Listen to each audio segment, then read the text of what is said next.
Hello there, everybody, and welcome back to this second edition of Drop These Dudes. I'm your host, Thunder Dan Palyo, here on the Old Man Fantasy Sports Network. Thanks, everybody, for watching in week one, liking and subscribing, and all the comments. It was awesome to see.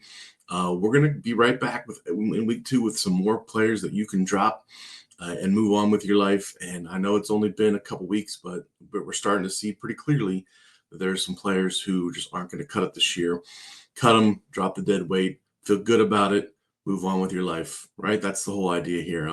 So I want to keep things kind of short and sweet. I like to keep these videos around 20 to 25 minutes and make it really accessible for you guys so you can check this out when you have a free minute. And so I'm going to jump right into things. I know last week I did kind of a whole big introduction. I'll skip over that really quickly, but this is me. If you missed last week's episode, you can find me at ThunderDan DFS on X. I do have a Substack where I'm putting out betting props pretty much every day, NFL, NBA right now. And you can find all my waiver wire and drop content over at Rotoballer. So please check that out as well and support the content. I won't go into all this stuff again, but just a quick snippet of where I'm at and what I've done with my career here in fantasy sports. And if you also are tuning in for the first time, we've been trying to have some fun with this as I am in the middle of my own kind of weight loss journey. I've been trying to add a weight loss tip. Last week we talked about cutting out sugary drinks. I think this week I'm going to focus on maybe not cutting things out, but if you do have a sweet tooth and you like sweets, you got to find something that you can satisfy that sweet tooth. If it's something that is a little healthier option than a sweet, some kind of alternative, or if it is just like one vice that you love cookies or you love brownies, you have to be able to allow yourself to have those things once in a while. Obviously, it's not a good idea to eat that stuff every night, or maybe you have a kind of a rule like, hey, once a week I'm going to splurge and have my one thing that it is. But I think that's you can't just totally deprive yourself. If you do, you're going to eventually find yourself sneaking that sweet item here at some point. And the other one is just stop the snacking. I know this is a bad thing for me, but late night snacking stuff after 8 o'clock, after dinner, just don't eat anymore, right? I mean, I'm not against snacking throughout the day as a way to kind of keep your metabolism up and keep your blood sugar up. But at nighttime after dinner, just shut it down, man. I know I'm the worst person to sit down. Hey, the game is on. I'm going to grab some chips or I'm going to grab whatever. And we're going to get conditioned like, hey, we're watching TV or we're doing our favorite thing. We're going to have a snack with it. But I mean, if you can cut that out, that's obviously a lot of probably needless calories at that point. So think about those as little tips that you can do if you're trying to join me and drop a few pounds. As the winter months come on, it becomes harder and harder to keep that weight off. But I'm going to do my best to continue on my journey. Hope you join me. Let's get to the hoops. I want to quickly review week one because we, had some guys on here who I think obviously looked like successful drops. Bradley Beal was 87% last week, is still 70% rostered somehow. What has he done since last week? He's played another couple games at 20 minutes. He scored another 5 or 6, 7 points. I think he had 9 points in one game. Okay, woo. And then he rested again. So last night he played and started for the Clippers, but still, with all the guys injured, only played 20-some minutes. That minutes cap and the resting and stuff is going to be a headache. There's just no way he carves out value unless he's playing, decent minutes, and I don't see it. I just don't see it on this Clipper team. Derek Lively II still hasn't played since last week, and Daniel Gafford has returned and looked pretty good. So Anthony Davis is set to return any day now. I'm pretty bearish on Lively. I would drop. And Bobby Portis is, still 25% roster, basically on his name only. He has not done. I think he had a 12-5 or a 12-4 in there. But come on, guys, he's playing 18 or 19 minutes a night. It's just not enough to sustain any kind of standard league value. Please move on from Bobby Portis. He'll show up on another slide later, just as a reminder. But for now, let's get into this week's drops.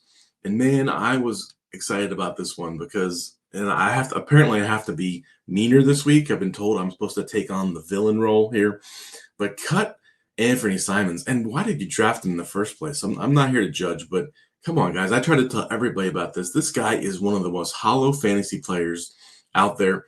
All he does is score. and he does little else. And Boston knows that. And Boston, when the trade went down, people were trying to tell me, yeah, Anfernee Simons is going to thrive in Boston on this team. Doing what? Right? They don't trust him to run the point. He's not really a point guard. He's just a shooter, scorer, right? Obviously, 2.8 threes is nice. I understand that. But threes and points are the most replaceable stats on the waiver wire. I'm sorry, he does nothing else, right? No assists, no defensive stats.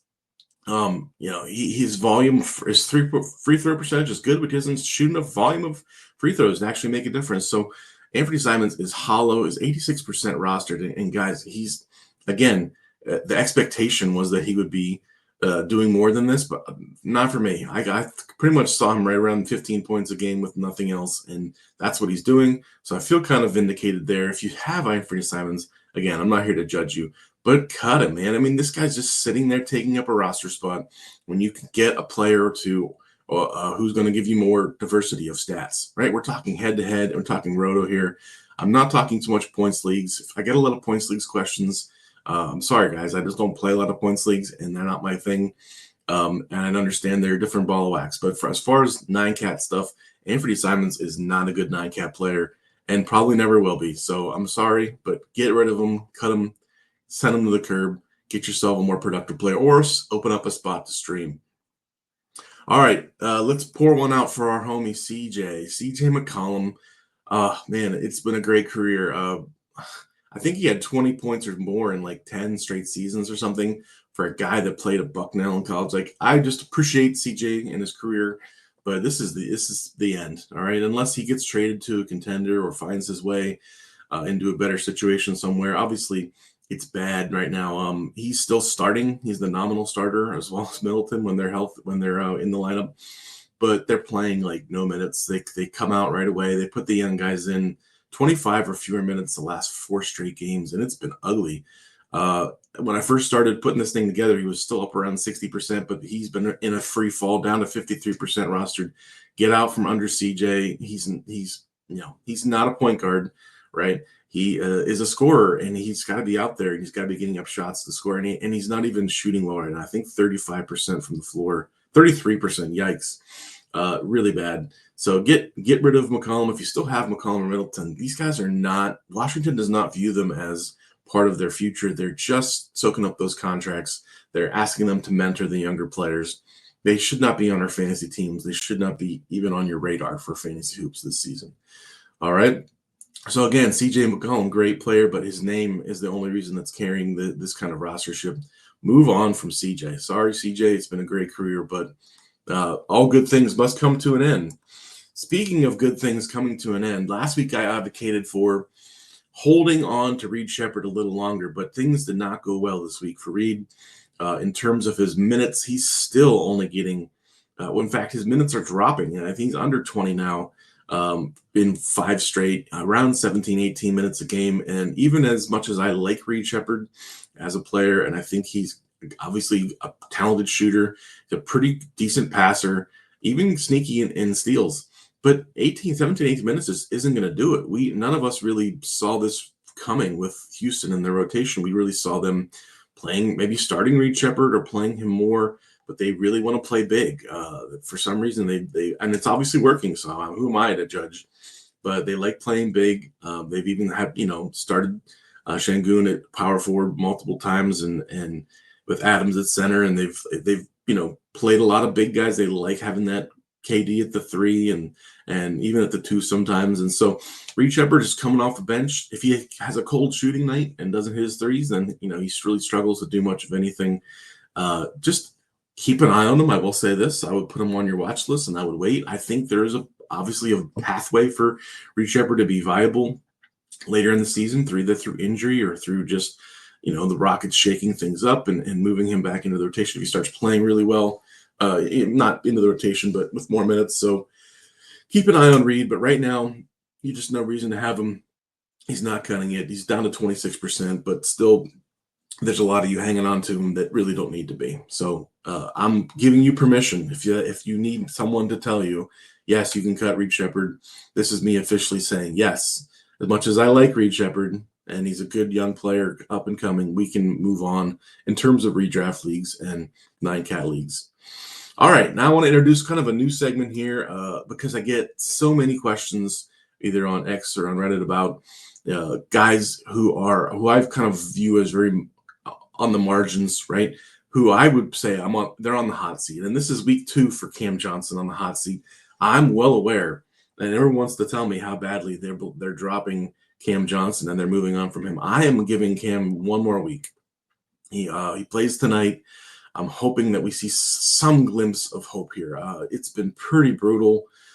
I'm not sure if he's battling a shoulder injury. He's been on the injury report for a shoulder, or if it's really just him like fading into the background and just letting everything happen. I was convinced coming into the season that all the ball movement from Jokic and Jamal Murray and the way that offense just flows and functions, that he would be getting open threes. I saw him somewhere around 15 points a game, 14, 15 points a game with solid percentages, all the things we like in 9-cat. But right now it's like, he's struggling to crack double figures, and he just isn't doing enough in other categories to to be a standard league guy. So I've invested in Cam Johnson. I actually took him in the 7th round in some drafts. Because of that draft capital and because of I know how good of a player he can be, I'm giving him another week. I don't blame some people who have already cut him. Or if you're any kind of, I get these questions all the time. If you're in an 8 or 10 team league, yeah, of course. I mean, move on. I get it. In 12 team leagues or anything bigger, I would just wait another week, give him some time. I'm here I guess I'm the Cam Johnson, official Cam Johnson apologist, but hang in there on Cam one more week. You never know. I think he's a really good player and that he's in a good system, but maybe the fact that he is the 5th option is going to be an uphill battle for him to overcome. Another guy who right now he's kind of spared basically by the injury to Bam Adebayo is Khalil Ware, who I was ready to drop and had told people they could drop, but then Bam gets hurt there, and then he comes in and has 13 boards and obviously set to start for at least another game, maybe 2, depending on how long Bam's out. So hold on to Ware a little longer if you haven't already cut him. I do think that once they get fully healthy, he does seem like the odd man out, but that, we saw him play well at times, and maybe coming off the bench isn't the worst thing in the world for him. He really just needs those minutes, though, right? If he's playing 18 to 20 minutes, it's hard to hold on to him. If he's playing 25 minutes, it's a whole different story, and he's good enough rebounder, shot blocker, 3-point guy, kind of like a, homeless man's Miles Turner kind of guy who can, give you some decent stats in 25 minutes. So hold on to Ware for now. Watch this kind of situation with Bam and watch how his minutes shake out. But I mean, if he gets back down into playing 18 minutes a night, cut him to the curb, move on. And the third guy who I have in the hot seat is Malik Monk, who finds himself in a very bizarre situation in Sacramento. I wish someone would tell me what the Kings were doing with this roster because I don't think they even know. They brought in Russell Westbrook, right? They brought in Dennis Schroeder this year. They have basically, and they're even starting them together at times, right? They have a Zach LaVine who just wants to hoist up a ton of shots, and of course they need scoring, so he's doing that for them. I always say poor Sabonis because like Sabonis is such a good player. I feel like he's being wasted on this roster because they don't know what to do around him. They have an aging DeRozan who's just a mid-range guy. Point being, Malik Monk has been coming off the bench and playing only around 20 minutes a night, and that's a little over 20 minutes. That's not enough, and he hasn't been doing anything but score. We saw him really have some nice assist numbers at times last year and facilitate, but he's not been doing that. So he did have a nice game the other night because they rested LaVine and Sabonis. But keep an eye on Monk and how those minutes and that rotation shake out in Sacramento. And he's a guy who, again, if he's not cutting it, if he's not doing anything than score, I would be a hypocrite if I told you to cut Simons, but hold on to Monk, even if Monk's only giving you 14 or 15 points and no other stats. All right. Okay. Some other guys who were drops. These are, I always call them lightly rostered or low owned. They're under 20%, but they're still, on a decent amount of probably teams in deeper leagues. I wish it was happening for Nikola Jovic, but it's not. He's not getting those minutes. I mean, I don't know. I've been in on this guy for years. I really love his fantasy game, but he just can't get in the minutes. He has not been able to do it. So No, it's right now. It's all about Jaime Jaquez coming off the bench for the Heat, and even with Tyler Hero out, the fact that Jovic can't get in there and get more minutes, more production is not a good sign. I mentioned Ace Bailey last week. Still not doing anything. I don't know why people are holding him. Get rid of him. He maybe in the later in the year could have some value potentially, but no, I'm out on Ace Bailey. Klay Thompson, speaking of sad days, right? We talked about CJ's career winding down. Klay has really just been a shell of himself. I mean, really ever since all those injuries, right? At the end of his career in Golden State. So Clay's just 20 minutes a night in Dallas. Dallas has no other scores, and he still can't get minutes and get shots. It's pretty sad. So again, Klay Thompson's name is carrying his rostership on alone. Yep. Sam Hauser, right? Sam Hauser is weirdly rostered in 14% of leagues.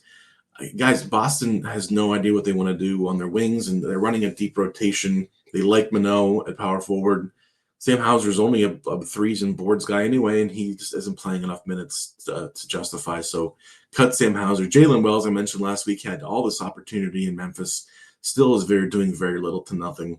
Chris Middleton, what are people doing? 12%. He and Chris Paul. I just don't understand their name. The name. They're famous players, but come on, guys. Chris Middleton sits out every other game and plays 20 minutes a night. Like, how is he in? I don't. It blows my mind that he's in even 12% of teams. He should be in 0% of teams. Get rid of him. Get rid of Chris Paul, guys. Even Chris Paul last night got a spot start, or not a start, but got more minutes because Harden was out and did nothing, right? Guys, move on from these players.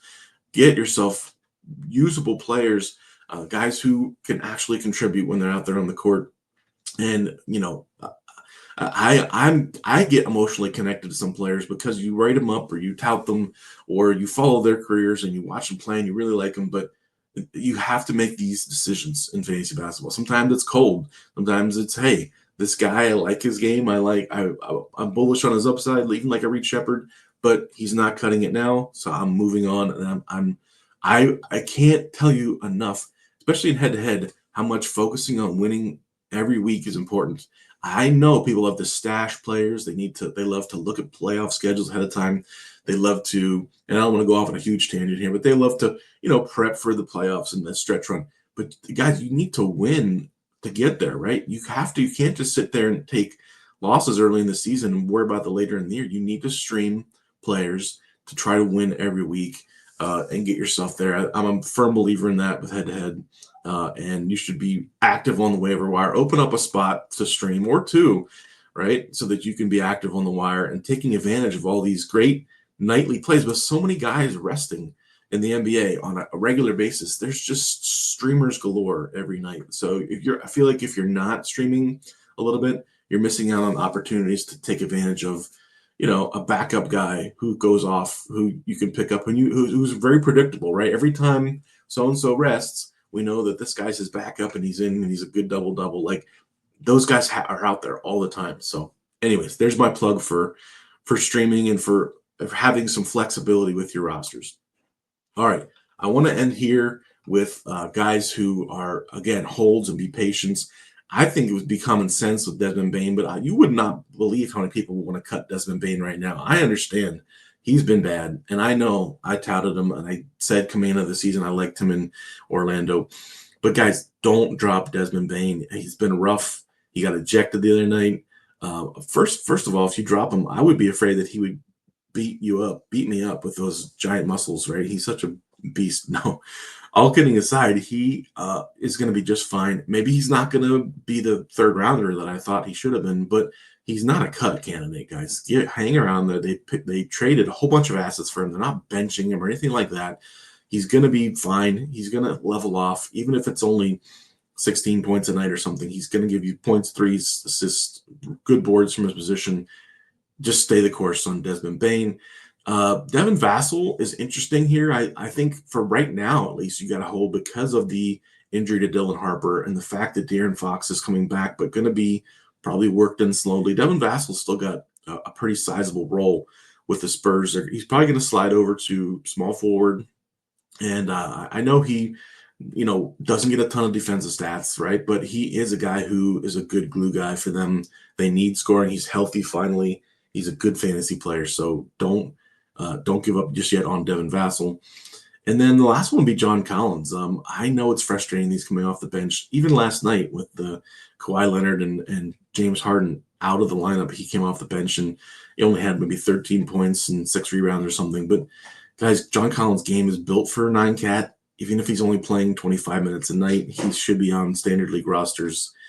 He's and the potential there for more minutes down the stretch, or for him earning more minutes, should be there, right? If he only has Derrick Jones Jr. to be out, and there's going to be some of these nights where Kawhi rests and all that stuff. So John Collins is not a guy that's hurting you, right? I understand people want to cut guys who are underperforming. He is underperforming compared to his big year he had in Utah last year, but he's not hurting you. He's good for field goal percentage, boards, blocks, points. He's definitely a hold for me. There's no urgency to drop John Collins. The last two guys I'm just tossing in there because I did a lot of Q&A and I got some of these names keep popping up. I'm not cutting Naz Reid. People want to cut Naz Reid. I understand his box scores are going to be up and down, his game log on a nightly basis, and Anthony Edwards is back, and he had a bad game there tonight. But guys, and that's kind of the nature of Naz Reid. You want to have Naz Reid for the contingency that either Gobert or Julius Randle go down. And honestly, he's a high usage player off the bench. He's going to have some hot games. Things even out. Naz Reid's going to give you those 13 points, 6 boards, some decent blocks and steals from that position, threes. Like, his game is very fantasy friendly. I wouldn't be cutting Naz Reid. Jordan Poole, on the other hand, I would be considering. I think things in New Orleans are very messy. The fact that they're already kind of going to Jeremiah Fears and turning things over to him kind of does not bode well for Jordan Poole, and he's kind of being a baby about it, pouting a little bit about it. I'm not a real big Jordan Poole fan in general. He's a high turnover guy. He's a low field goal percentage guy. But at the same time, there's still opportunity there, especially with Zion out. So I'm kind of iffy on Jordan Poole. If you really need those guard stats, I think you hold on a little longer. If you really value efficiency and you don't care and you just want to move on from an inefficient player, you can cut Poole. I'm totally fine with that as well. So that about does it. That wraps it up for this week. I, again, try to keep these around 20, 25 minutes, and I think I did that today. I would encourage you guys, if you have questions, to hit me up on X, right, at ThunderDanDFS. I'm happy to answer those questions, excuse me. And again, I want to give a big shout out to Dan Vespers and all the guys here at Old Man Fantasy Sports Network for making this possible. Thanks everybody for liking the videos last week, and share with a friend. Hope this is useful advice. I hope this is stuff that can help you win your fantasy league on a weekly basis. Thanks for watching, and stay tuned. We'll be back next week.